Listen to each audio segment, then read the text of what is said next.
দেবভূমি ভারতে যুগে যুগে অবতার রূপে জন্মেছেন স্বয়ং ঈশ্বর। এমনই এক দিব্য জীবন যার সাথে কথোপকথনে সেই সাক্ষাৎকার তুলে এনেছিলেন শ্রী মহেন্দ্রনাথ গুপ্ত। শ্রী গদাধর চট্টোপাধ্যায় হুগলি জেলার কামারপুকুরে জন্মগ্রহণ করেন এবং পরবর্তীকালে দক্ষিণেশ্বর কালী মন্দিরে কঠোর সাধনায় সিদ্ধিপ্রাপ্ত হন। তার নাম হয় শ্রী শ্রী রামকৃষ্ণ পরমহংস। শ্রী শ্রী রামকৃষ্ণ কথামৃত শ্রী রামকৃষ্ণের বাণীর অমৃত।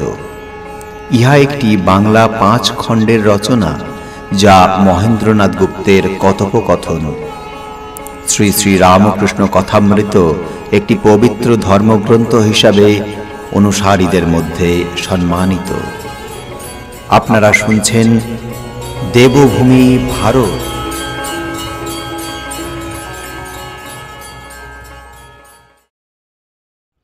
সপ্তম পরিচ্ছেদ। শ্রীরামকৃষ্ণ প্রতাপকে বলিলেন, দেখো প্রতাপ, তোমাদের ব্রাহ্ম সমাজের লেকচার শুনলে লোকটার ভাব বেশ বোঝা যায়। এক হরিসভায় আমায় নিয়ে গেছিল। আচার্য হয়েছিল একজন পণ্ডিত, তার নাম সামধ্যায়ী। বলে কি ঈশ্বর নিরস, আমাদের প্রেম ভক্তি দিয়ে তাকে সরস করে নিতে হবে। এই কথা শুনে অবাক। তখন একটা গল্প মনে পড়ল। একটি ছেলে বলেছিল, আমার মামার বাড়িতে অনেক ঘোড়া আছে, এক গোয়াল ঘোড়া। এখন গোয়াল যদি হয় তাহলে কখনো ঘোড়া থাকতে পারে না, গরু থাকাই সম্ভব। এরূপ অসম্বদ্ধ কথা শুনলে লোকে কি ভাবে? এইভাবে যে ঘোড়া টোরা কিছুই নাই।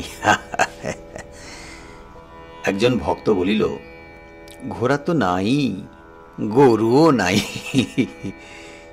শ্রীরামকৃষ্ণ বলিলেন, দেখো দেখিনি, যিনি রসস্বরূপ তাকে কিনা বলছে নিরস। এতে এই বোঝা যায় যে ঈশ্বর যে কি জিনিস কখনো অনুভব করে নাই। দেখো প্রতাপ, তোমায় বলি, তুমি লেখাপড়া জানো, বুদ্ধিমান, গম্ভীর আত্মা। কেশব আর তুমি ছিলে যেন গৌরনীতাই 2 ভাই। লেকচার দেওয়া, তর্ক, ঝগড়া, বাদ বিসম্বাদ এসব তো অনেক হলো। আর কি এসব তোমার ভালো লাগে? এখন সব মনটা কুড়িয়ে ঈশ্বরের দিকে দাও, ঈশ্বরেতে এখন ঝাঁপ দাও। প্রতাপ বলিলেন, আগে হ্যাঁ, তার সন্দেহ নাই, তাই করা কর্তব্য। তবে এসব করা তার নামটা যাতে থাকে। শ্রীরামকৃষ্ণ হাসিয়া বলিলেন, তুমি বলছো বটে, তার নাম রাখবার জন্য সব করছো, কিন্তু কিছুদিন পরে এ ভাবও থাকবে না। একটা গল্প শোনো। একজন লোকের পাহাড়ের উপর একখানা ঘর ছিল, কুঁড়ে ঘর। অনেক মেহনত করে ঘরখানি করেছিল। কিছুদিন পরে একদিন ভারী ঝড় এলো, কুঁড়ে ঘর টলটল করতে লাগলো। তখন ঘর রক্ষার জন্য সে ভারী চিন্তিত হলো। বললে, হে পবনদেব, দেখো ঘরটি ভেঙো না বাবা। পবনদেব কিন্তু শুনছেন না, ঘর মরমর করতে লাগলো। তখন লোকটা একটা ফিকির ঠাওরালে। তার মনে পড়ল যে হনুমান পবনের ছেলে। যাই মনে পড়া, অমনি ব্যস্ত হয়ে বলে উঠল, বাবা ঘর ভেঙো না, হনুমানের ঘর, দোহাই তোমার। ঘর তবুও মরমর করে, কে বা তার কথা শুনে। অনেকবার হনুমানের ঘর করার পর দেখলে যে কিছুই হলো না।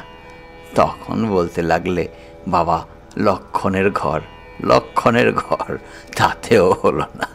তখন বলে, বাবা রামের ঘর, দেখো বাবা ভেঙো না, দোহাই তোমার।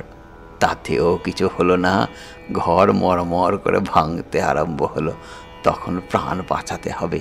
লোকটা ঘর থেকে বেরিয়ে আসার সময় বলছে, যা শালার ঘর। বুঝলে প্রতাপ, কেশবের নাম তোমায় রক্ষা করতে হবে না। যা কিছু হয়েছে জানবে ঈশ্বরের ইচ্ছায়। তার ইচ্ছেতে হলো, আবার তার ইচ্ছাতে যাচ্ছে। তুমি কি করবে?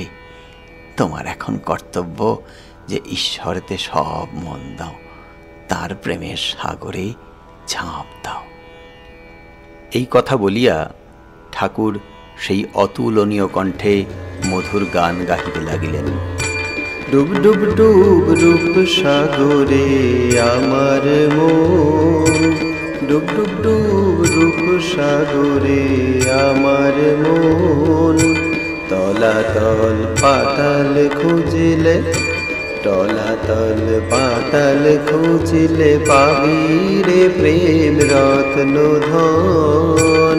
ডুব ডুব ডুব রূপ সাগরে আমার মন, ডুব ডুব ডুব রূপ সাগরে আমার মন। খোঁজ খোঁজ খোঁজ খুঁজলে পাবি হৃদয় মাঝে বৃন্দাবন।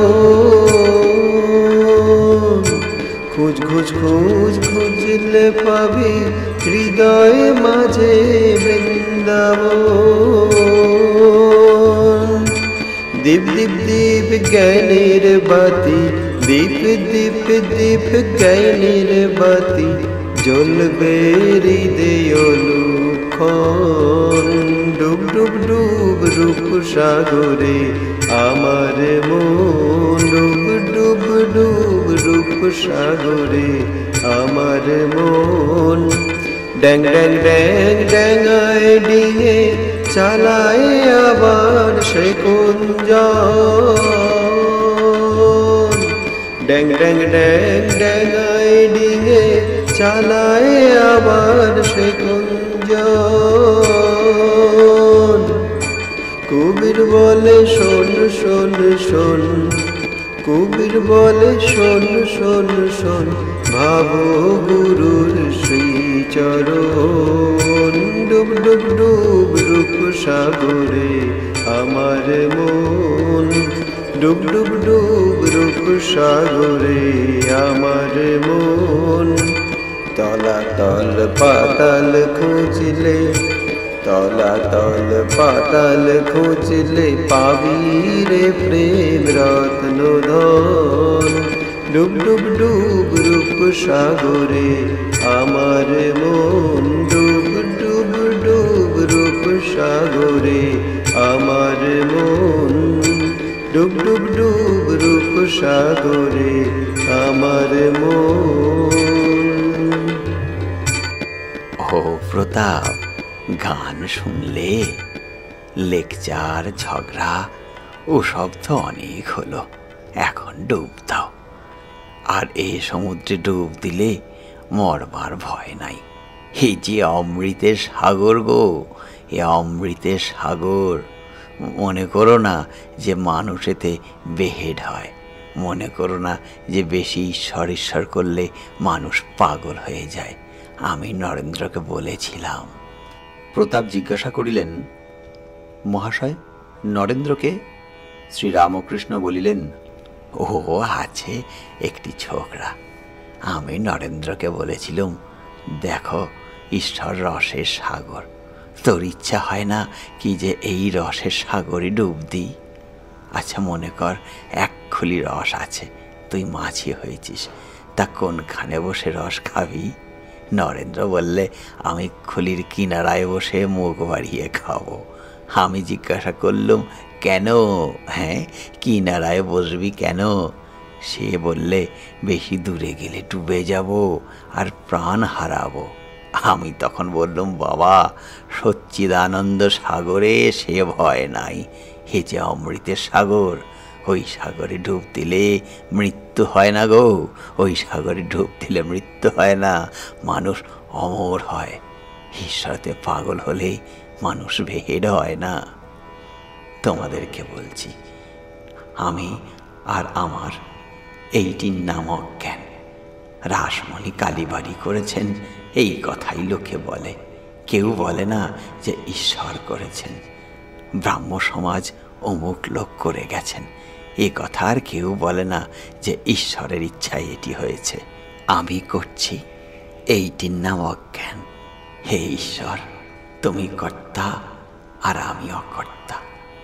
তুমি যন্ত্রী, আমি যন্ত্র, এইটির নাম জ্ঞান। হে ঈশ্বর, আমার কিছুই নয়। এ মন্দির আমার নয়, এ কালীবাড়ি আমার নয়, এ সমাজ আমার নয়, সব তোমার জিনিস, সব তোমার জিনিস। এ স্ত্রী, পুত্র, পরিবার, এ সব কিছুই আমার নয়, সব তোমার জিনিস। এর নাম জ্ঞান। আমার জিনিস, আমার জিনিস বলে, সেই সকল জিনিসকে ভালোবাসার নাম মায়া, আর সবাইকে ভালোবাসার নাম দয়া। শুধু ব্রাহ্ম সমাজের লোকগুলিকে ভালোবাসি কি শুধু পরিবারদের ভালোবাসি, এর নাম মায়া। শুধু দেশের লোকগুলিকে ভালোবাসা, এর নাম মায়া। সব দেশের লোককে ভালোবাসা, সব ধর্মের লোককে ভালোবাসা, এটি দয়া থেকে হয়, ভক্তি থেকেও হয়। মায়াতে মানুষ বদ্ধ হয়ে যায়, ভগবান থেকে বিমুখ হয়। দয়া থেকে ঈশ্বর লাভ হয়। সুখদেব, নারদ, এরা দয়া রেখেছিলেন, এরা দয়া রেখেছিলেন। জয় মা, জয় মা, জয় মা।